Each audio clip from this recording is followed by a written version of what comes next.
fête de Hanouka, on a vu deux choses.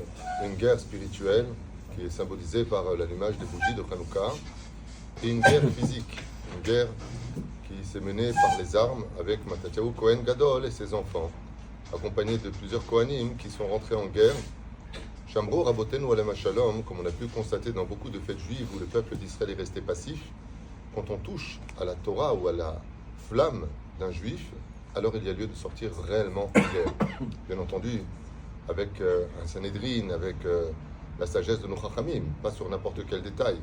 Aval, au Torega, qu'on touche à la Yahadout ou à l'éducation, comme je l'ai dit, j'arrive pas à comprendre qu'au sein du gouvernement, moi j'arrive pas à comprendre personnellement, qu'on se bat pour obtenir des ministères des finances ou de l'intérieur ou de la sécurité, alors que le plus important des ministères au sein du peuple d'Israël, c'est le ministère de l'éducation, de préparer nos enfants à l'avenir, de relever les flammes dans une époque aussi difficile que la nôtre, en 2022, où tout est tellement masqué par le monde du mensonge et comme si que Dieu n'existait plus et qu'il avait fini son temps, Chas v'Shalom. Au contraire, pour raviver vraiment ces flammes.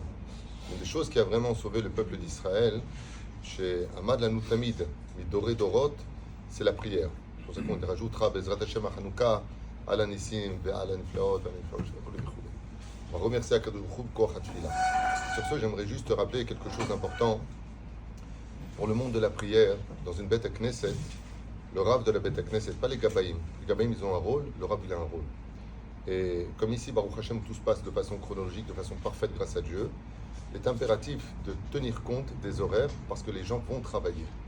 Et donc, on ne peut pas ni rajouter ni enlever. Il faut être précis dans les horaires pour que les gens puissent s'arranger pour emmener les enfants, gagner autres.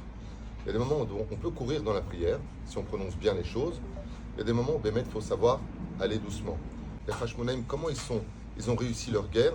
Parce qu'il y a une tfila et la sikha.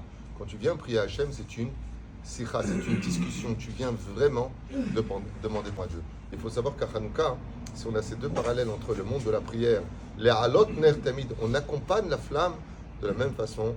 On doit accompagner nos prières avec des sentiments et non pas parce qu'on les connaît par cœur.